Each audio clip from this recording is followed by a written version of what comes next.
Well, Matthew, I think probably we should get going now, at least if you're happy to do that.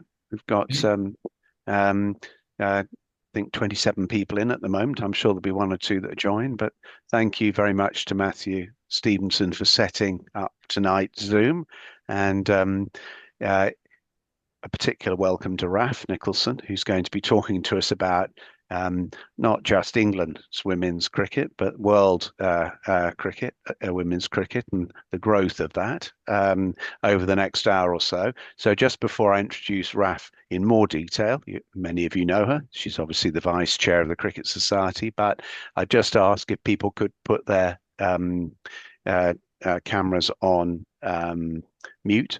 By all means, keep your picture up. That's fine. And then I think it's always really good if when you come across subjects that you're interested or whatever Raf says, there's that perhaps you put it on the chat and we can include it in the questions as we go. But of course, there'll be time at the end if people want to ask additional questions. But interspersing it with the chat is really, I think, quite helpful. So we'll leave that in everyone's capable hands to, if they've got things they need clarifying or points they want to make, that's you're most welcome to do that, or just additional questions. The more interactive it is, the better, really.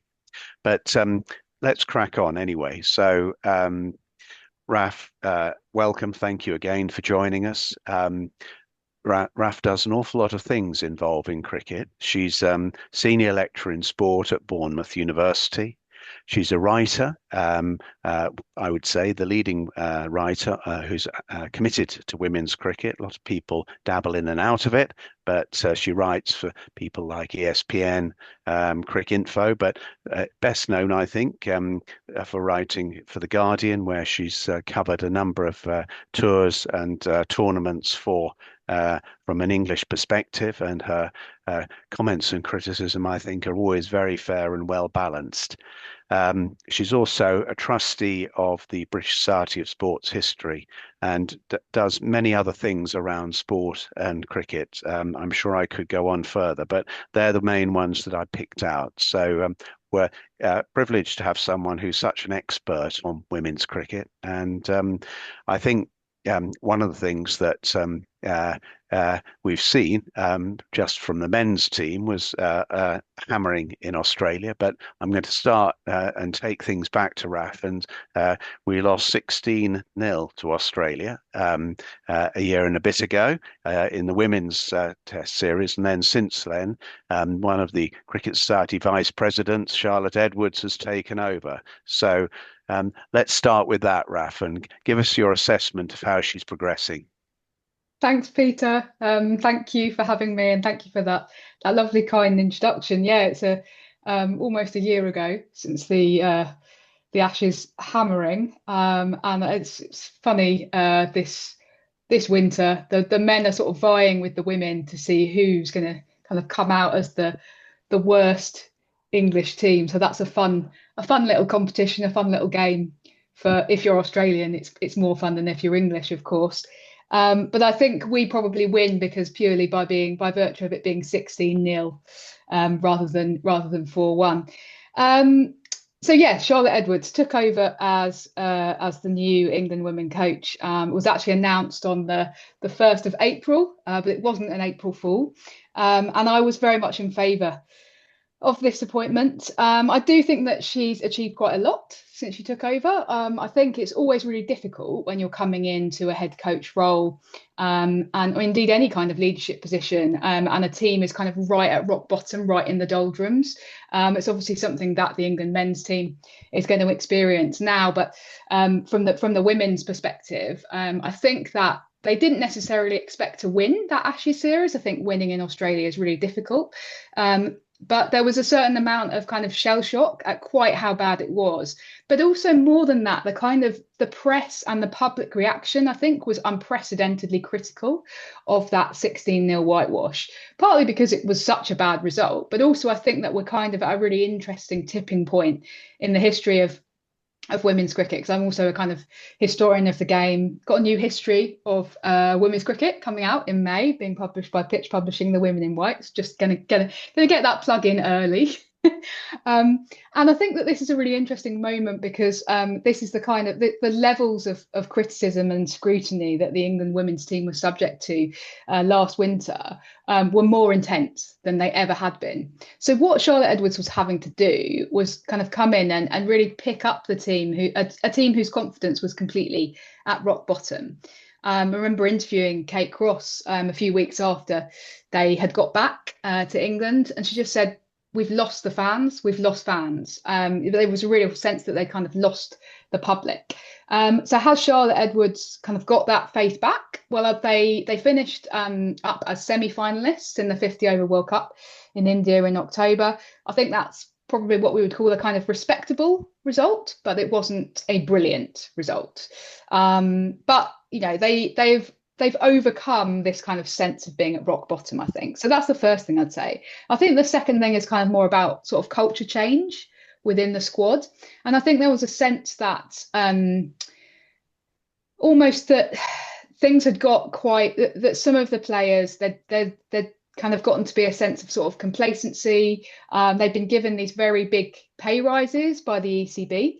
And that's not to say that you know, those pay rises weren't earned, weren't justified. You know, I'm so supportive of women's cricket, and I think, you know, it's absolutely right that these women should be earning a significant amount of money, and that we should be thinking about issues like equal pay eventually with the England men's team. But there was a sort of sense that there'd got to be a kind of an element of complacency, I think, under previous head coach John Lewis. And so I think what Charlotte Edwards has been able to do is, or has actually kind of insisted on doing, is bring in a new focus on things like fitness. And she's talked about actually having kind of more individually targeted plans for each player, but also there being standards that people actually have to meet in order to be in the England team and to play international cricket. And it's not enough just to be making runs or taking wickets. You have to kind of subscribe to that ethos. So I think that's really important. And I think that showed in some of the results during the World Cup. England were the best performing team in the field during the World Cup. They held the most catches out of anybody, which is quite a staggering turnaround. If anyone did watch any of the women's Ashes last winter, there was one day during the test at the MCG where they dropped 8 catches, which was probably kind of the very worst performance by an England women's team in a test that I've ever seen. So it really was rock bottom, and I feel that she started to pick them up from that. Yes, it was interesting. I read her quote saying that England were the best fielding team in the World Cup, and that's very good to hear.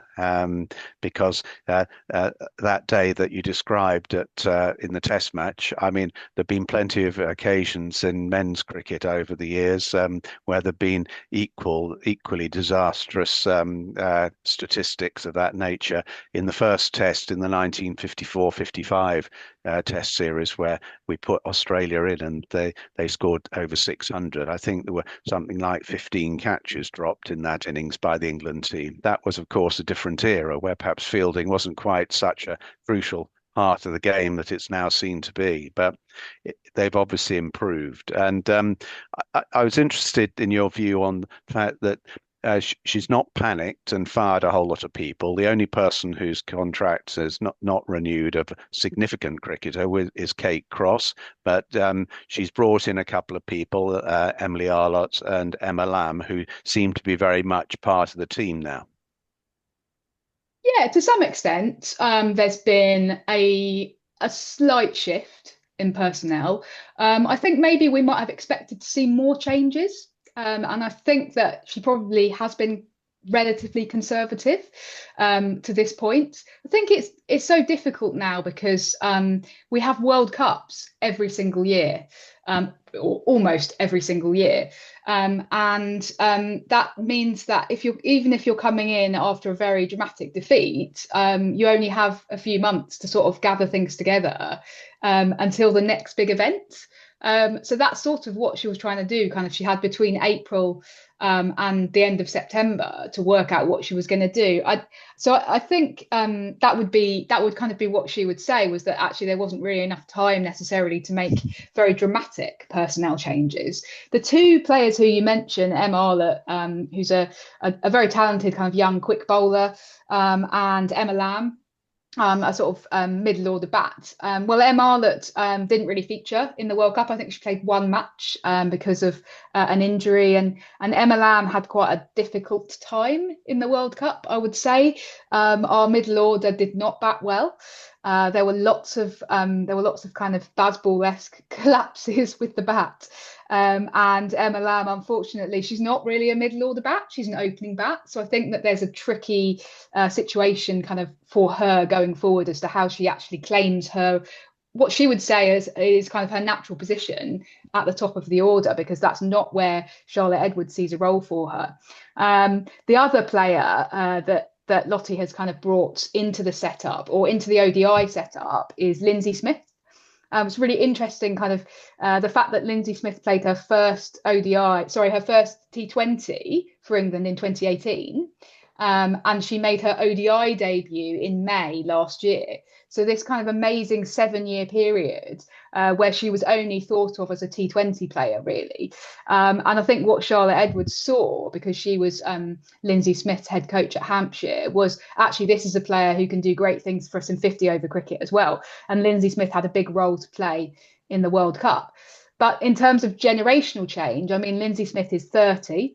We're not necessarily seeing a kind of changing of the guard, or we haven't yet seen a changing of the guard. So if you look at our top order batters, I was writing down the ages when I was thinking about this earlier today. So Amy Jones, our current wicketkeeper and an opener in ODIs, is 32.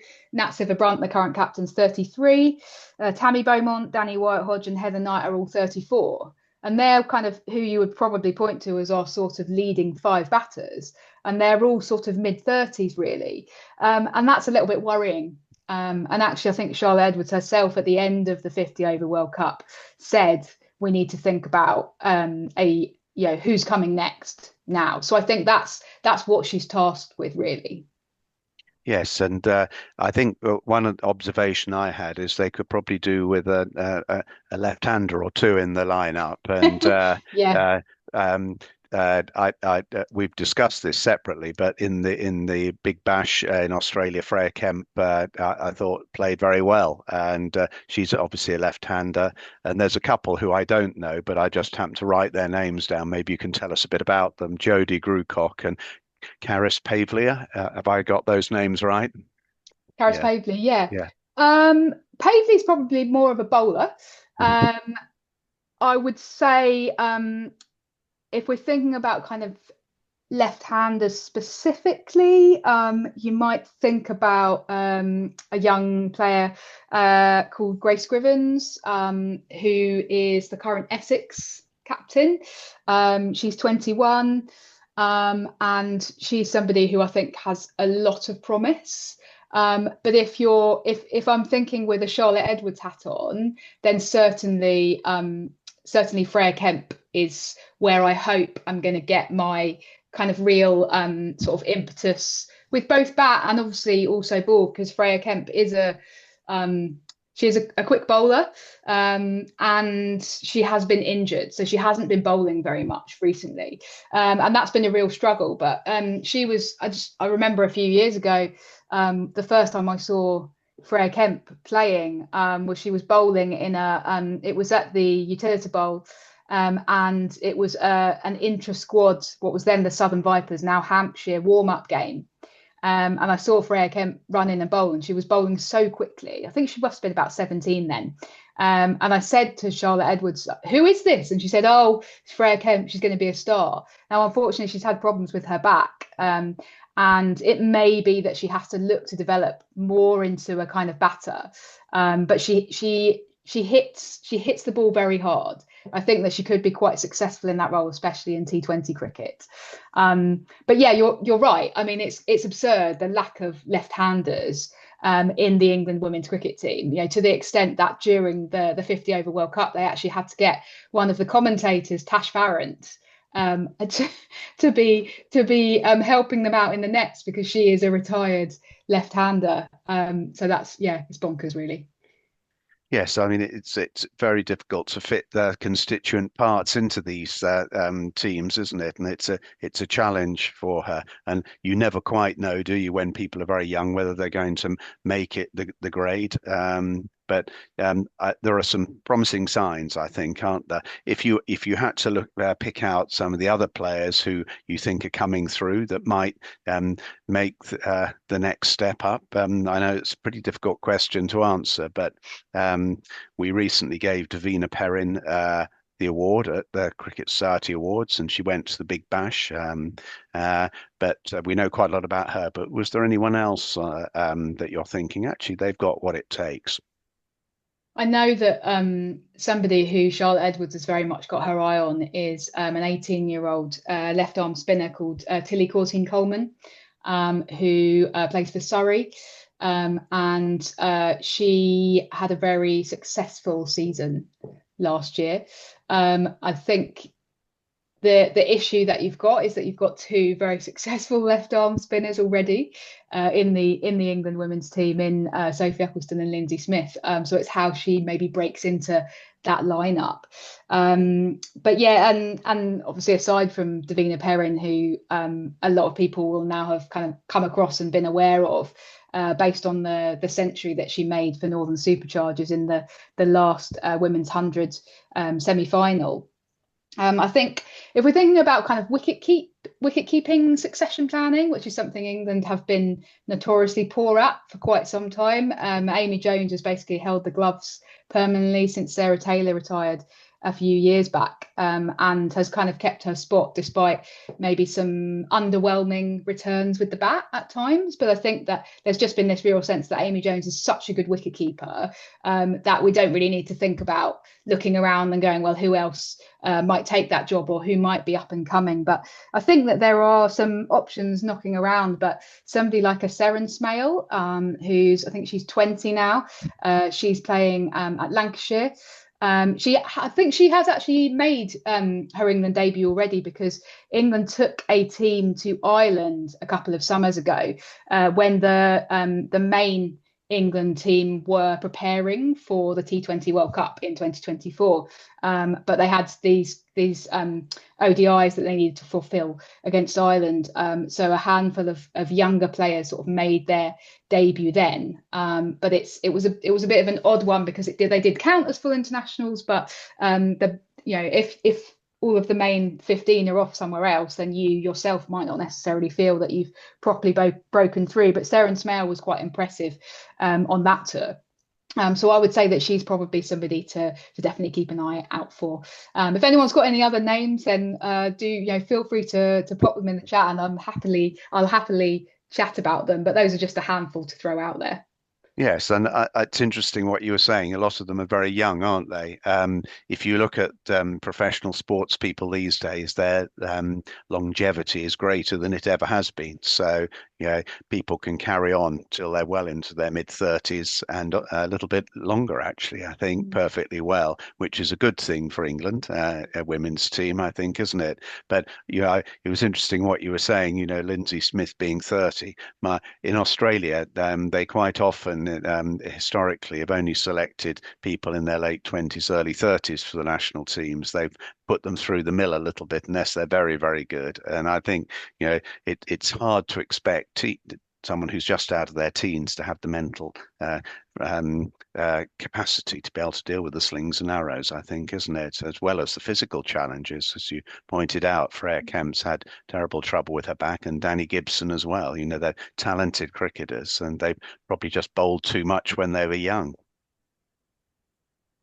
Yeah, I think that's true. I think unfortunately in English cricket we do have a little bit of a reputation for mismanaging young fast bowlers, and that probably extends across into the men's game as well, although that's not my specific area of expertise. But certainly there have been a couple of examples of people who've really of young women who have really kind of looked to be very exciting prospects and been encouraged to bowl kind of incredibly quickly, perhaps at the expense of accuracy as well. and maybe at the expense of sort of longevity, because when you are kind of 17, your back is, and you're still growing. I'm not a sports scientist, but that's my understanding. You have to be really careful about how you handle yourself. And if you're suddenly tasked with a really heavy workload as a bowler, then that's very difficult. And I think it's especially difficult still in women's cricket because we don't have the same professional foundations underneath the England team that the men's game have. And so people can, sometimes there have been occasions over the last few years where I think that women have been brought through into the England setup, kind of rushed through because they've looked exciting, and then they've suddenly been handed a very large workload and had a lot to do, and that's been quite tricky. Yes, well, that's quite a timely moment to move on to our second main theme, which what needs to be done, in Mm. your opinion, to build a better pipeline of players to feed into the England team? Uh, in Australia, they seem spoilt for choice, don't they? But systems are years in the making. We've now got a county system. We've got the 100, and there seems to be a lot more investment in proper coaching.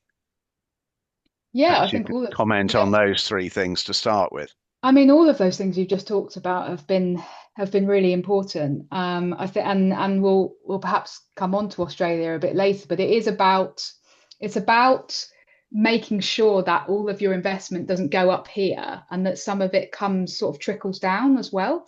And yeah, unfortunately, kind of historically, or the last 10 or 15 years, in English cricket, in English women's cricket, so much of the money has kind of gone up here, perhaps at the expense of broadening out the domestic setup, but also women's club cricket. I think that there's still a lot of work to do there. Obviously, we do now have a pretty much a fully professional domestic women's structure, and we've had one year basically so far of women's professional county cricket. And that was a strategic move by the ECB to put women's domestic cricket back into the hands of, I still kind of refer to them as the men's counties because they historically always were the men's counties. And while we've had women's county cricket for basically a century, it was always completely separate, basically, to men's county cricket. What we've got now is kind of women's county teams where the professional men's counties are trying to kind of align their activities a lot more, which is really interesting because I remember going to the Oval for a women's county match in about 2013. Now, bear in mind that most women's county games would have been played at that point would have been played at random club grounds in the middle of nowhere, and nobody would have known that they were going on. But for some reason, the Surrey women were playing a match at the Oval, and I went up to the gate and I said, "Oh, hi, I'm here to watch the cricket." And they didn't really seem to know what I was talking about. I said, "Oh, look, there's a women's county game it's starting probably about an hour and a half. I like to get there early." Oh, okay. So I had to sign in. There were no stewards, there was no ticketing, etc., etc. And there was a very limited awareness of the fact that a women's county match was about to start at this very very prestigious ground, and that's the situation that we were in, a decade ago. Things have moved on a lot since then, so I think that's really positive. But it's good that it's good. I think this model, whereby the men's counties are kind of now being forced to recognise and take heed of women's county cricket. I think that's going to do a lot to develop the women's game underneath England where it needs to be. Yeah, I think, I mean, my broad comment was that having women's teams called names that didn't seem to relate to anything in particular has always been a mistake. Everyone involved in cricket recognised the county name, and it gives it a much more cohesive approach if it can be run in combination, which of course through their exercise the ECB have managed to do, and one hopes that they will then expand the number of tier one uh, England's women's teams in each county, because I think it would be a wonderful achievement if that could be done. And I think that's a real dilemma. So just in case anyone on the call isn't aware, what we currently have is a situation where we have eight professional women's county sides who are kind of being classed as tier one, moving into nine this season with the addition of Yorkshire, and then it will move up to 10 in 2027 with the addition of Glamorgan. So we're currently at 8/9, and we're going to end up in a situation where we've got 10. Then the remainder of the first class counties underneath that form tier two. So there is some support financially, but the players are not professional. They are all expected underneath tier one. They would all be expected to have other jobs outside of cricket, and then underneath that, you then have the national counties who kind of make up tier three, which is the more of a kind of recreational tier. The ECB have got themselves a real dilemma because they encouraged counties to bid to host these women's teams. So counties went into competition with each other, and there was a great deal of disappointment on behalf of a number of counties who weren't successful in bidding to host one of these professional women's teams. So counties like Sussex and Kent, who have kind of historically been at the forefront of women's domestic cricket, both lost out to, I guess, probably geographically to kind of Hampshire and Surrey, respectively. Now, there are counties who are now trying to position themselves, so tier two counties who are now trying to position themselves to say, well, when the ECB opens up tier one to new applications, we want to put ourselves at the forefront of pushing up into tier one. So a county like Middlesex are actually offering contracts to their women's players, despite the fact that every other county in tier two is, the tier two counties are not expected to do that, to offer even kind of semi-professional contracts.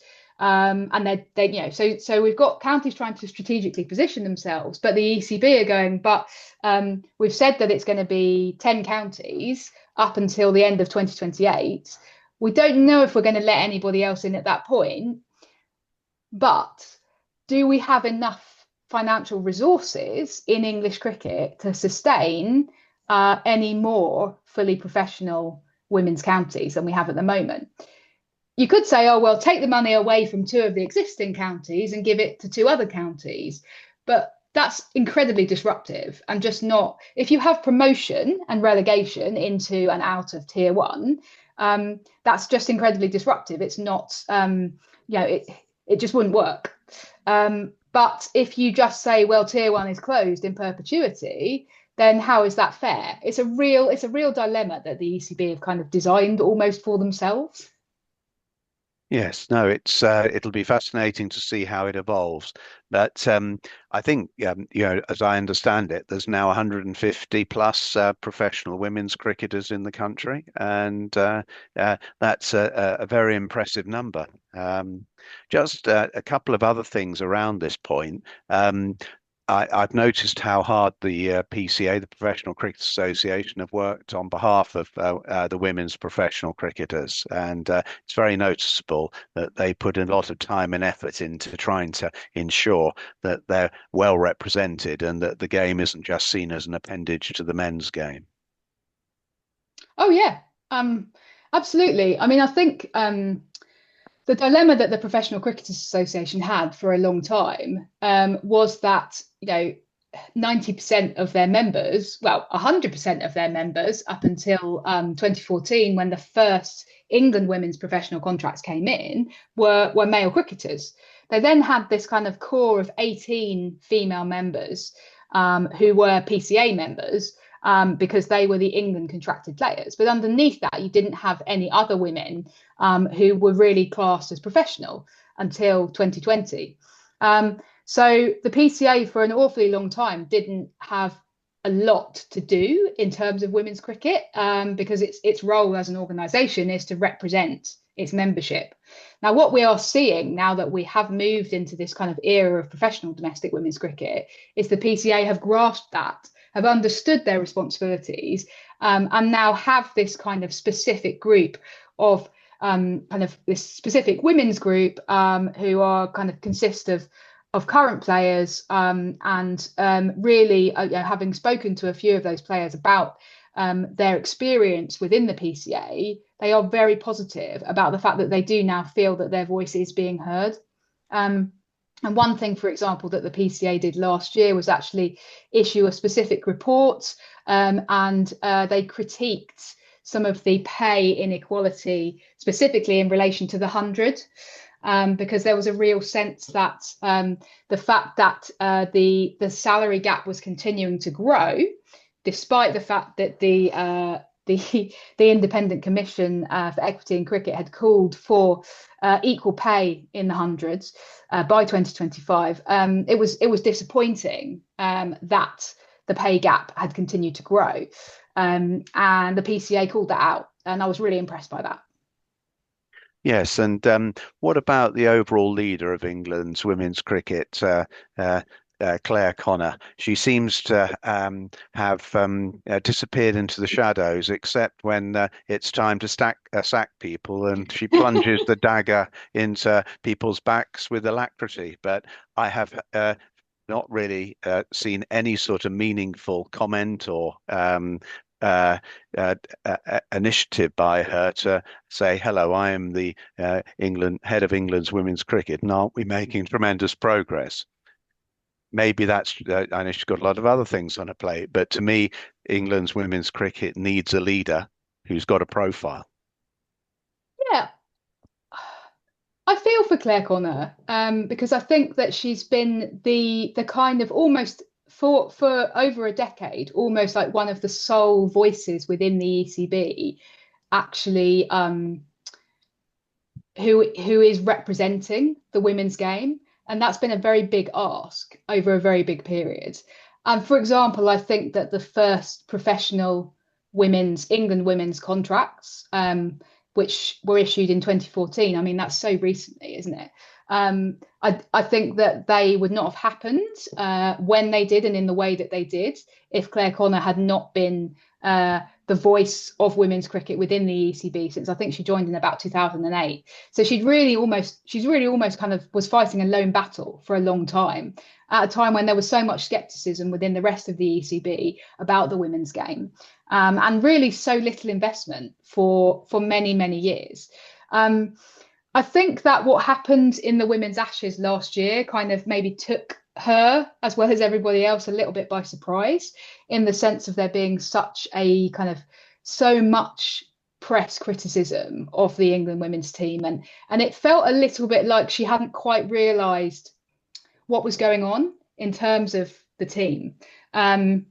Now, that actually potentially is a criticism of her, because you would hope that she would be in touch with the England women's cricket team in the same way that people are looking to Rob Key, who's probably the sort of equivalent on the men's side when things went wrong in Australia for the England men's team recently.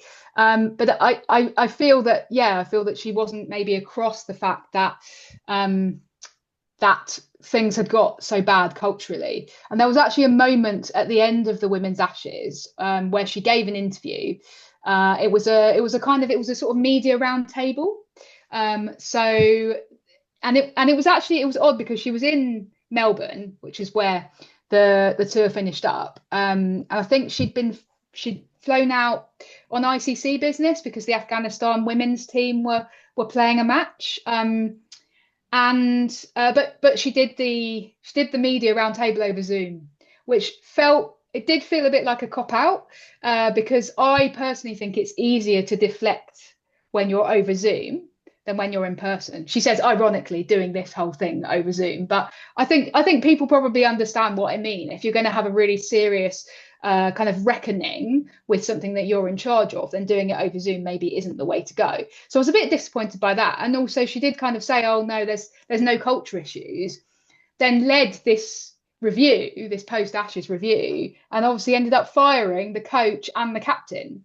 So I think that that's probably an admission of culpability, or an admission that she made an error by saying there were no cultural issues, as much as you're ever going to get that. I also think she made a mistake by appointing John Lewis as the England women's cricket coach, but perhaps we can come to that a bit later. Yes, I think, I mean, my sense is that she's got far too much to do, and that, whatever you might think of Rob Key's performance as the England head of England cricket, he's not afraid to actually be interviewed and talk about his shortcomings or what he's going to do about it. And that profile just doesn't exist in England's women's cricket. There's no one who's going to do that, are they? And I've really felt uh, very bad for Heather Knight in that tour, where because she faced up every time and did a very good job, in my opinion. And everyone's who's played cricket at any level knows how difficult it is to keep repeating yourself when you get the team starts falling apart and the results start falling apart. But she appeared to have little or no support. And I thought that, the one thing you've noticed this winter is Rob Key's been there and he's defended the team and he's admitted culpability on occasion. I think that's very important. Yeah, I think that's right. In the sense of that it is frustrating as a journalist covering women's cricket, that it's not easy to get the chance to talk to big figures, influential figures at the top of the ECB who are responsible for women's cricket. I think that's fair. And the only opportunities that I've had to speak to Claire Connor over the last few years have been very much ones where it's felt like it's been a real crisis point, and it's been, as I say, a kind of round table rather than, if I put in an individual request, then that has not been successful. That there have been occasions where that's not been successful, and that is frustrating, actually. And I guess that you're right. It probably is potentially frustrating for the captain and the coach, who then it then becomes their responsibility to sort of take the entire responsibility for what's gone on onto their own shoulders. Yeah, no, I appreciate, it's a very, very difficult job, but it'll be interesting to see how it evolves. But I hope that there will be greater promotion, really, of the England women's cricket, and it does need someone of the power and influence of Claire Connor to be able to do it, in my view. But Well, I think yeah, it needs yeah, the ECB to recognise that mm, we've moved on from where we were 5 years ago, when people would be content for there not to be people would be content for there not to be answers and there not to be that opportunity to ask questions, because I think that there was less public interest then. And I think that what we saw with the 16-0 whitewash was a real sense that that people wanted answers, and they were demanding answers in the mm, same way that they're now demanding answers as to what's happened in the men's game. But this was a real first for women's cricket, and this is what I mean by, I think that somebody like Claire would have been a bit taken aback by what happened, and the level of kind of attack that the England women's setup came under. Now, I think that the criticism that they received generally was very fair, and I think that the ECB absolutely needed to be held accountable for that, and that's what, largely speaking, the media, including myself, were trying to do. It does feel that they did this review and then they think that the problem's gone away, but actually you can't put that kind of scrutiny genie back in the bottle. It's there now. People are interested. If England crash out of this summer's T20 World Cup, which we're hosting, by the way, if we crash out before the semi-finals, or maybe even before the final to some extent, because the ECB are really banking a lot on England getting to that final at Lords, then there are going to be questions for the ECB and Claire Connor to answer. And it's not good enough anymore for somebody of that level within the women's game to disappear for months on end, and be completely uncontactable. Yeah, how interesting it is. Now, we've had a couple of very good things on the chat, which I'm going to come to in a moment. But Matthew Stevenson and Martin Levitt, just in case you think I'm ignoring you, I assure you I'm not. But we're going to slot those in at the appropriate moment. But we're now going to move on to why Australia are so far ahead Mm. of us. Um, I don't know if you had a chance to read it, and I'll be interested in to see whether you disagree or not. But my little column in the Cricket Society Bulletin this time is just mentioning a couple of Australians who I caught my eye in the Big Bash. Nicola Carey and Heather Graham. They're terrific cricketers. Heather Graham, I think, has managed one T20 for Australia, and Nicola Carey was dropped from the team a few years ago. But those are the types of cricketers that would just walk into the England team at the moment, and they're on the periphery or have been discarded by Australia. So, and as a sort of sub point, it was noticeable statistically how they dominated the 100 over here. I think they had 15 or 16 cricketers in the 100, and their statistics sort of were outstanding compared to everyone else's. So, why are they so strong? Yeah, well, anyone on the call who followed the Women's Ashes last summer, sorry, last winter, uh, might remember that John Lewis's the head coach John Lewis's explanation for why Australia was so far ahead was quite simple. They've got better weather than us, so there you go. It's sunnier in Australia than it is in England, so we should all just give up and go home. You can't actually really see, but I am actually wearing my special Bondi to Coogee Centre for Cultural Excellence t-shirt, which I should declare was a free gift. When I was in Australia, because John Lewis gave an infamous interview where he explained the fact that his team were losing so badly by this strange anecdote where he said, I was doing the Bondi to Coogee walk, which is a famous, beautiful walk in Sydney, and it was a Saturday evening, and I could see all of these people out and about, and I thought, well, everyone back home won't be doing that. It'll be raining. It's like, yes, you've discovered the northern and the southern hemisphere, John Lewis. Anyway, aside from the weather, I think that, as I sort of alluded to earlier, England were the first team anywhere in the world. This is often forgotten, that England had the first professional contracts for their England team, for their international team. So we were ahead of Australia. In 2014, we got these new contracts. What Australia did, though, what Cricket Australia did, was they went, well, we don't want to put all of the money in there. We're actually going to spread it out.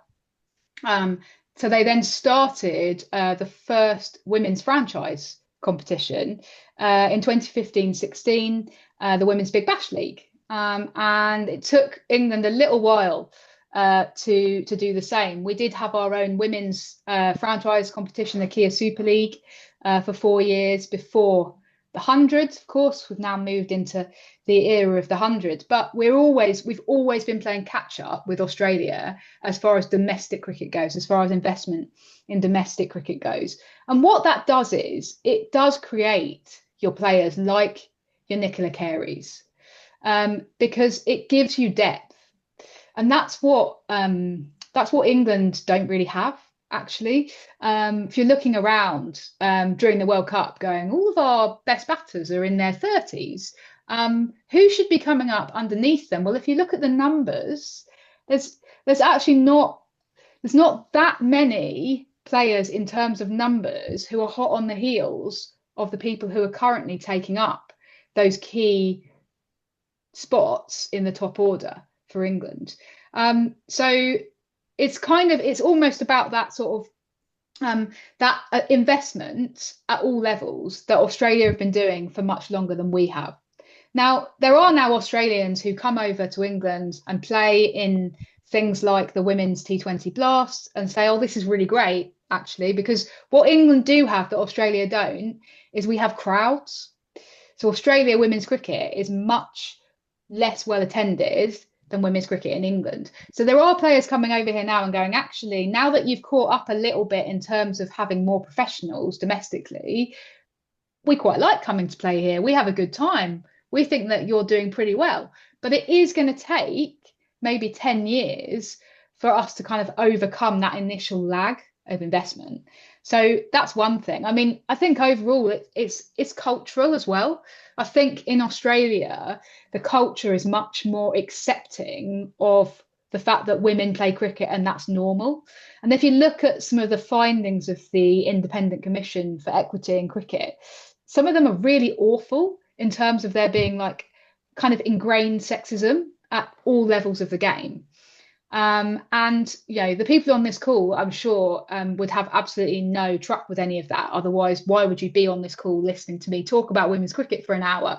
But I'm sure we have all encountered people in our lives, in our cricketing experiences, who do not take women's cricket seriously, unfortunately. And I think that there are a lot less of those people in Australia. And that is so it's a societal thing as well, and that's bigger than the ECB. It's bigger than Cricket Australia. It is societal. How do we address that? Well, we've got to think bigger, I think. We've got to think about if I'm a young girl, can I play cricket at school? Can I go into the playground? And I know that there's problems with boys' cricket at school as well, but can I go into the playground and ask to play in that boys' cricket game that's going on, and not be laughed at? Well, I don't know. I mean, I think we're moving in that direction, but we haven't arrived there yet. And I think Australia have. Yes, it's very interesting. They also have, of course, in Elise Perry, is an Australian superstar, isn't she? She was an international football player as well as, their outstanding cricketer for 10 years, and she's got wonderful sort of potential for advertisers as well.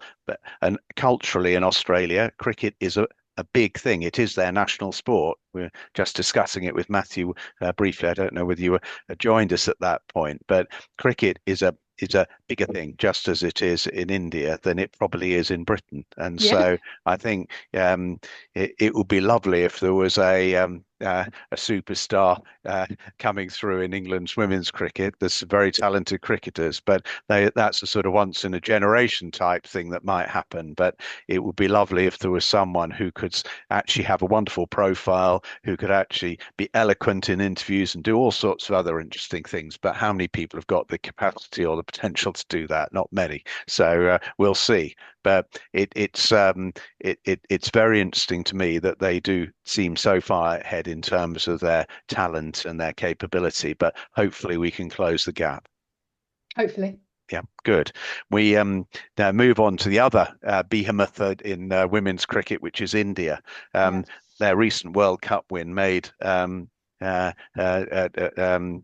would think has inspired India to even greater heights in terms of cricket. I was just reading one or two stats before we came on, but 85% of all revenue in Indian sports sponsorship is focused on cricket. And yeah, because they don't really have any other significant sports. Got lots of sports, but not as cricket is the massive thing. And Smriti Mandana is their highest paid female athlete by some way, whereas in this country it's Emma Raducanu in tennis, and some of the footballers like Chloe Kelly, who've managed to do some amazing things that have got tremendous profile. So, what's your view about India, and how much now will that propel them to the sort of same consistent level that Australia have achieved? Yeah, I mean, I think this Indian team are really ambitious. Under Harmanpreet Kaur, they kind of said that they don't want that World Cup win to be a one-off. They were in England last summer, and they frankly embarrassed us on occasion, because I think that our feeling has always been, well, we aren't necessarily competing with Australia, but we generally beat India, don't we? We generally considered ourselves to be second in the world. And actually, what last summer and the World Cup showed is that we are basically a quite poor third. to Australia and India right now, and Australia and India are fighting it out amongst themselves as to who's going to be, the world champion. I know that they didn't make the final in the end, but really that semi-final between the two of them was the match of the tournament, in my opinion. Um, so yeah, Harmanpreet Kaur's India are very ambitious. They want to win the T20 World Cup this summer. They want to create a dynasty in the same way that Meg Lanning's Australia was a dynasty. Um, I think that the danger of saying they've won a World Cup, now everything is going to change in India, is that one moment doesn't change things. And I think actually we saw that with England winning the 2017 World Cup at Lord's at home. It was a fantastic day, really emotional, an amazing moment, and a fantastic achievement for all of those players and for coach Mark Robinson. But did it really change the situation for women's cricket in England? I don't think it really did, actually. I think it's if you if you look at how long it took investments in the domestic structure, it took between 2017 and now really for us to move to full domestic professionalism. So almost a decade. You're talking like 8 years. Um, and did it transform media coverage? Well, I've covered pretty much every single England women's series since 2017, and I can tell you that we still get situations where there are like half empty or three-quarters empty press boxes. So it was this amazing moment, but it didn't necessarily transform kind of the public's relationship with women's cricket either. And there's a real danger in equating winning one World Cup with the cultural change that I've already talked about that you need in order to make Indian women's cricket this kind of powerhouse that it needs to be. And actually, India as a society performs really badly if you look at like global indexes of gender equality, for example. And so there are still huge challenges at the grassroots for women's cricket, for young girls who want to play in the Women's Premier League, who want to represent India at cricket. There are still kind of cultural expectations and enormous issues of poverty and everything like that. And I think that so again, what the BCCI needs to be doing is looking to address some of those fundamental issues at grassroots level, rather than getting excited about Harmanpreet Kaur and just giving kind of millions of rupees to her and to Smriti Mandana and the rest of them who are already pretty rich, actually. I just the other little point from the article I was reading was 185 million viewers streamed the final of that Women's World Cup, and 92 million watched on TV. So who'd have thought that that would be the case, 30 years ago? It's an Yeah, amazing set of statistics, isn't it? And it's it's incredible. great for women's cricket that it has that reach now. Yeah, it's incredible. And I feel that I hope that I haven't been too negative this evening. I do feel that my role, and you said right at the start that I'm kind of one of very few journalists who's just totally dedicated to women's cricket. So I do feel that my role is very much to push for change and to keep pushing for a move towards equality and for the things that I want to change. But I also have to recognise that women's cricket is kind of unrecognisable compared with where it was when I got into this business just over a decade ago. It's transformed and it's wonderful. It's wonderful to see. Yeah, no, I agree. So before we come on to our last part, which will be you're going to tell us about who's going to win the World Cup and whether England's got any chance, I'm going to bring in the questions because they're all very good. There's three in particular here that I think you will take a few minutes to comment on. First of all, Matthew Stevenson said, would it have been a good idea to have the women's Ashes at the same time as the men's? In Australia recently, you'd have had 20 to 30,000 England cricket fans, many of whom would have surely come to some of the games, and it would have raised the profile of women's cricket immensely. Yeah, it's a great question.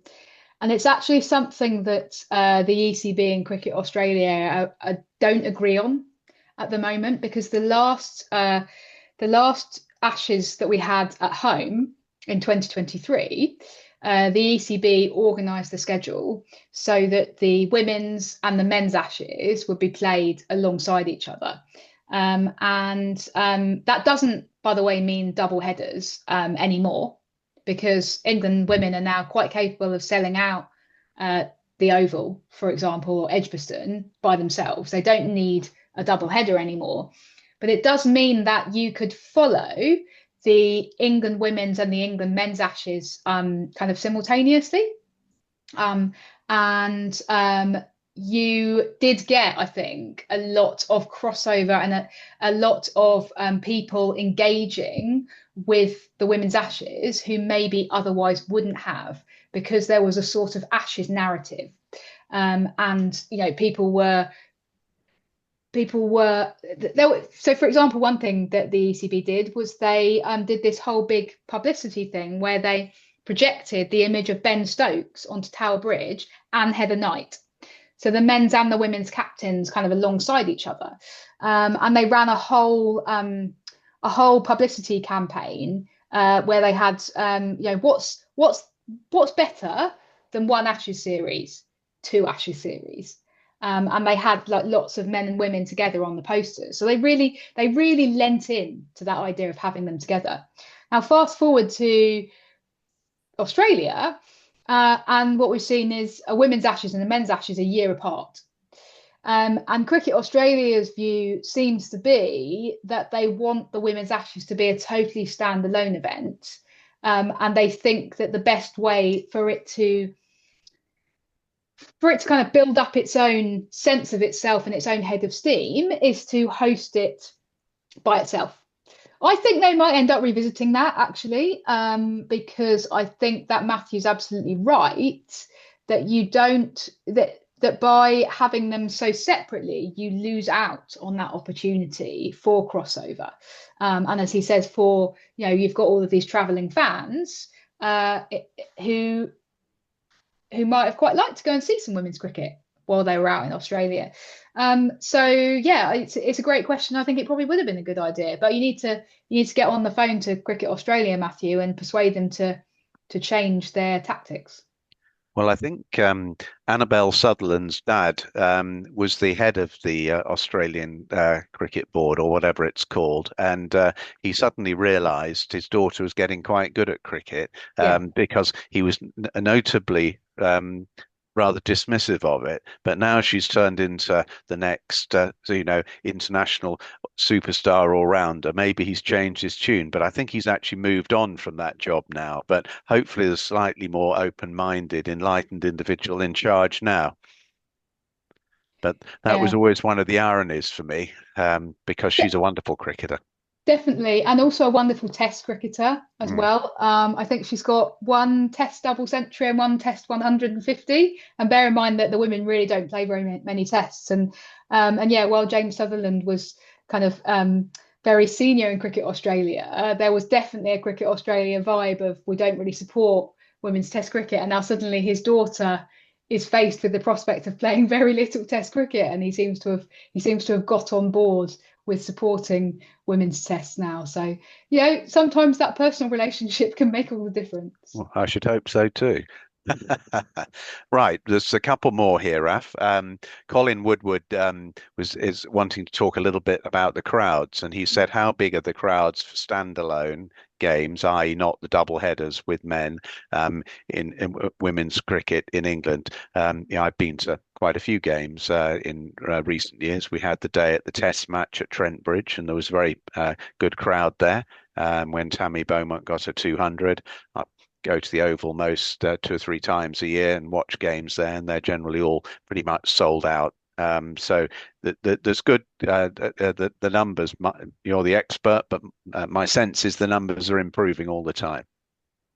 Yes, definitely. And Colin, I don't know if you're referring to internationals or to domestic cricket. Obviously, the 100 will leave to one side because those are generally all double headers. But for to the England women now, as I say, for a T20 game, they would be selling out some of the bigger grounds in England. They haven't had loads of opportunities to play at Lords, but the Oval they would sell out. Edgbaston they would regularly sell out. Previously, they were selling out the smaller grounds, so like a Chelmsford, maybe 5 or 6 thousand. Um, and Hove generally have been quite good for women's cricket, but again, it's a smaller ground. I mean, I love those grounds, but there has definitely been a recognition, I think, by the ECB that the England women's team are starting to outgrow those, especially when they're facing a higher profile opposition like Australia or India.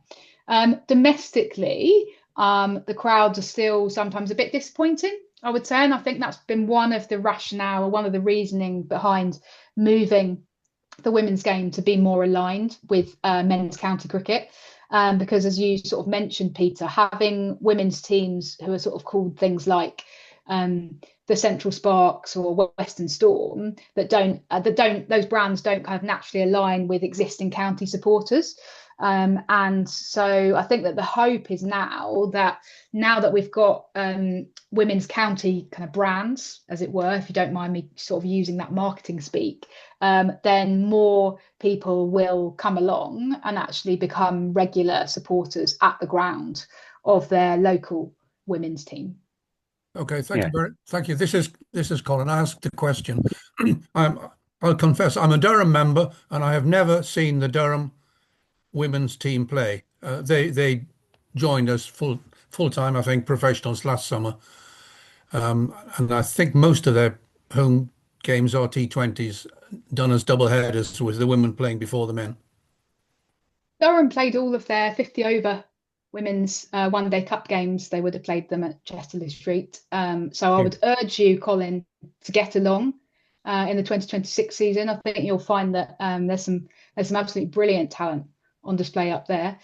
Durham obviously had Susie Bates as your overseas, New Zealand Susie Bates as your overseas last summer, and she scored a whole load of runs. I don't know if she's coming back, but please go along. Please do support your women's county. If you haven't seen much women's domestic cricket, it is an incredibly high standard now, and higher even than it would have been like 5 years ago, I would say. Well worth getting along, and often the ticket prices are very reasonable. Obviously, if you're a member, then that's irrelevant. But yeah, please go along, Colin. I'll do my best if you can arrange good weather. I'll try. I don't know about that in Durham, although it's been beautiful the last couple of times I've been up there. So That's fine. Good. Thanks, Raf. Oh, thank you very much, Colin. Very good point. So Martin Levitt it wants to talk a little bit about equality pay for women cricketers, and he I think is looking at it from a very commercial point of view, and surely he says this should or could only be enacted with equality of cricket income, including the number of spectators and viewers, both TV and streaming. No disrespect to women's cricket, it's a great improvement for the game that we all love, but the massive increases of pay rates cannot be implemented ahead of massively improved revenue streams. And what's your view on that? Thanks, Martin. Yeah, like, very sympathetic to your perspective. And I think what I would say is certainly if we're thinking about domestic cricket, I appreciate that. Let's leave internationals to one side for a minute. I think if we're thinking about domestic cricket, it often feels to me like the commercial argument is brought out when we try to talk about increased pay for women or equal pay even for women. When it isn't really brought out when we're thinking about the amount that you might be paid if you're a man to play domestic cricket. So this probably isn't going to be a very popular view, especially with this audience. But if we tied how much we pay male cricketers to the amount of people who come to watch, then I would wager that actually a lot of professional male county cricketers would expect to see a drop in income, is what I would say. So that's one point. You might come back at me on that, but I don't think that the relationship between commercialism and the commercial income that's brought in is necessarily directly tied into the people who come to watch in men's cricket. I would say as well that if we are looking at that specific commercial perspective, then maybe the women wouldn't be paid exactly the same as the men in the 100. But if we're thinking about the 100, I would say that the women are bringing in maybe 3/4 of the crowd sizes of the men. And they're nothing like being paid 75% of what the men are paid. And so we don't seem to have a problem with divorcing pay from crowd figures or streaming numbers when it comes to men's cricket in the way that we do with women's cricket. So I think it's a bit more complicated than just saying, we've got to wait until the same number of people watch women's cricket as men's cricket, because I don't think that we hold the men's game to that same standard. Just out of interest, Raf, I know that the what's made a big difference in the men's game has been the ability to be able to have commentary on the radio and also be able to watch every ball of men's county cricket, and the streaming figures are very high indeed. Is there the same facility at the moment for all the main county games played by women? I wasn't aware, or never stopped to ask myself whether that was the case or not. Yeah, there is now. Generally, there's really good live streams in terms of kind of camera quality that the counties put on. It's not always, the commentary sometimes leaves a little bit to be desired in terms of the commentators. What some counties have done is hired the same people to do commentary on the women's team as do commentary on the men's team.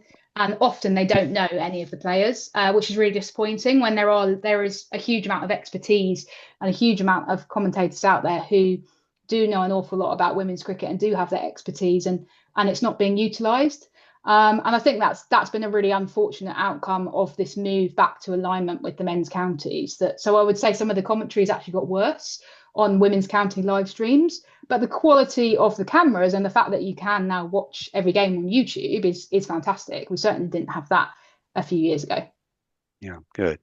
I was also very interested to see what Natalie Sciver-Brunt's contract for the WPL that's going on now is, and I think she's earning £320,000 for her stint. So that is the sort of figure that could only been dreamt of only a couple of years ago, really. And she's proved as, one of the best women's cricketers that England's ever had, and certainly our leading all-rounder by a long way. How valuable she is now on the world stage. And so, there is significant progress, isn't there, I think? But it's a very interesting point you make, because, of course, a lot of county cricketers do play in front of in the male game in front of relatively few people, and which is a shame, which is a real shame. And but if we are gonna, I just feel really uncomfortable about this idea that we tie in salaries or salary increases into increased viewership when we don't do that in the men's game.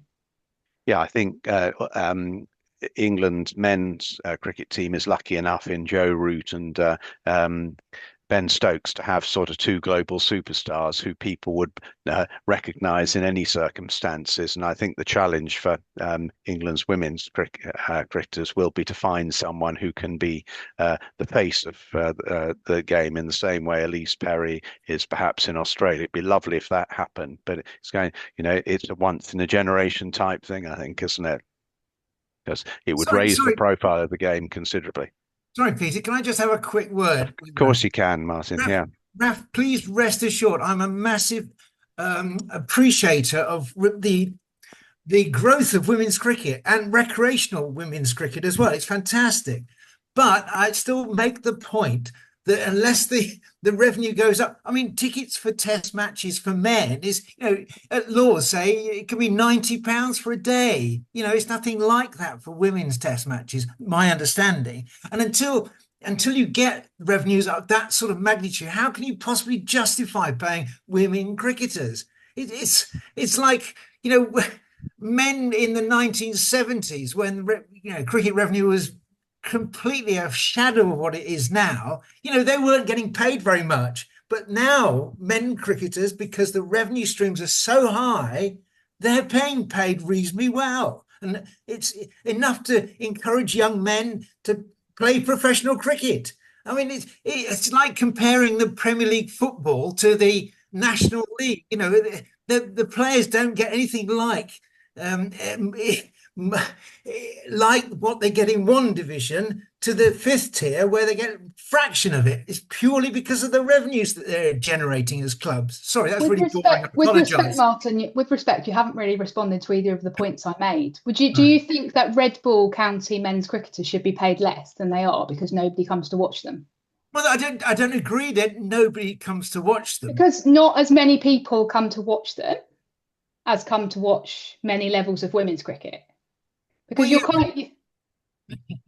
Well, I'm interested. I'm interested in your answer. Yeah, but what is the stream of revenue from county cricket? And county cricket is the birthplace of Test cricket. Yeah, what is the stream of revenue from it? Yeah, I'm asking you. Well, what is the stream of revenue from it? Do we need 18 professional first-class men's counties to sustain the England men's Test team? Well, at the moment we do. Yes, I think we do. Okay, I mean, I think that there would be those who would disagree with you. And I think that I would just reinforce my earlier point. I think we're just going to have to agree to disagree. And I don't think it's very helpful to be comparing men's cricket in the 1970s to women's cricket now. No, it wasn't. It's men's cricket then and now. That was what I think what Martin's point was, Raf, was that its market forces have something to do with the way people are paid, and I think that's the basic point, isn't it? And I think it's a very delicate balance, isn't it, between what's fair in some people's eyes and what's unfair in others. Using your football analogy, if you go down to League Two, you in a Premier League player, you have Saka earning 300,000 a week. If you're in League Two, you're lucky if you're a 1-year contract, paying your basic salary of 50,000 a year. But if you were kicking a ball around in the playground, you'd be by far the best player. And so to actually get to that level takes an enormous amount of skill, but you're still in the sort of top 1% of people in that particular sport. So I think you're always going to get a sense of inequality in most situations, and market forces do have a part to play. But I think what's is impressive is the way the PCA has helped so much, Raf, and I think you'd agree with that, on working up the importance of making sure women's cricketers are properly rewarded. And I think that will continue to improve, not just through the PCA, but the raise the number of women playing cricket. All these things are self-fulfilling, aren't they? And I think what you've said tonight has been very supportive of the fact that women's cricket will continue to grow as a sport, which is vital for the survival of it, full stop, I think. So very interesting debate. But I think if it's okay with the two of you, unless you want to have another go at it, we'll move on to the final question, which is England and Wales are hosting the World Cup this summer. Raf, what opportunities does that present? And sub-question, have England got any chance of winning it? Yeah, huge opportunities. I think there's a lot of excitement, especially, I mean, the World Cup qualifiers currently being played, and both Scotland and Ireland have an opportunity to qualify, which I think could be particularly exciting for Scotland, given that it's essentially as close as they're going to get to a home World Cup. But in terms of the ECB, they're very ambitious for this World Cup. I was at the launch a few months ago at Lord's, and they're talking about wanting to double the previous highest attendance at a Women's World Cup, which was set in Australia in 2020. It's about 140,000. So we've just been talking about crowd numbers. They are very ambitious, and that will require a lot of the matches being near to sold out. They've just exceeded 100,000, so that's where they're at with several months to go. So yeah. They're also talking about wanting it to be the most watched and the highest grossing women's tournaments. There's a real sense, actually, we've just been, again, talking about market forces, that the ICC and the ECB appreciate that women's cricket kind of does need to be seen to be pulling its commercial weight, and actually that this is a real opportunity to demonstrate via a global tournament that we can get people through the gates, that we can kind of get that we can make our own money. Basically, we can support ourselves financially as a sport. So I think, you know, it's very exciting, but you know, it's sport, so much hinges on something that nobody, even the ECB, can actually control, which is how England do on the pitch. Because if England don't make the final at Lords, then it's going to be that could be tricky, a trickier sell in terms of paying spectators. On the other hand, the chance of seeing you know, India play Australia in a final would be you know, that would guarantee to be sold out. Yeah, well, I mean, my understanding is that it is currently sold out, the final, which is really exciting. But there may be a kind of mechanism for ticket resale if your team doesn't make the final. I think that's how it usually works at global tournaments. Anyway, do England have a chance? Yeah, of course they do. I mean, particularly with T20 cricket, you know, you only need to win a couple of difficult games in order to get to the final. And any team can have a very good day, any team can have a very bad day in T20. But as I've sort of said earlier in the conversation, I do think that currently England are lagging behind India and Australia in terms of the sort of natural order of things, and where England are performing, generally speaking. So England could get to the final, but they're going to have to fight absolutely tooth and nail to do so. Could they win? Yes. And of course, playing in front of a home crowd always kind of spurs people on. It's definitely spurred India on in their recent World Cup final at home. And you know, there are survivors of that 2017 50 over World Cup final who will remember that and who will kind of use that experience to fuel their desire to do that again. Especially as some of those players are, as I said, sort of kind of coming to the natural end of their careers. And so if England did win, then we might well see a spate of retirements afterwards. You heard it here first. But whether they can achieve that, I think the jury's definitely out. Good. Well, we'll watch with interest. Now, for anyone wanting to buy tickets who hasn't already done so, how do they do it? Oh, you're putting me on the spot, Peter. I'll just say Google T20. I mean, they're being sold on the ICC's World Cup website. So they go to the ICC, not the ECB. That was my question. Yeah. Yeah, exactly. Yeah, it's via the ICC. Yeah, very good. No, it's just useful because I'm sure there'll be some cracking games there, and it should be a wonderful tournament. So I think we've probably got our money's worth from you, haven't we, tonight? Thank you very much indeed for a great 75 minutes or so. You've told us a lot about women's cricket. You know, I think what's fantastic, it's a great success story worldwide because it's a game that is evolving all the time, but in a really positive way wherever it's being played. And that's tremendous to see because it does help the wider game of cricket, which needs fresh injections of people playing it wherever they might be and whatever their gender is. We will be fascinated to see how it all plays out this summer. But I think whilst I follow the women's game closely, you've told me a lot of things I didn't know tonight, and thank you very much indeed for a great session. And just for everyone else, thank you very much for attending. This is being recorded, so we'll be putting it on the Cricket Society website. So if you want to go through it again, you're most welcome, and we'll send out a link so that everyone else who hasn't been able to attend tonight can listen to it. But thank you, Raf, very much. Thanks, Peter, and thank you everyone so much for coming. Have a good evening. Thank you. you.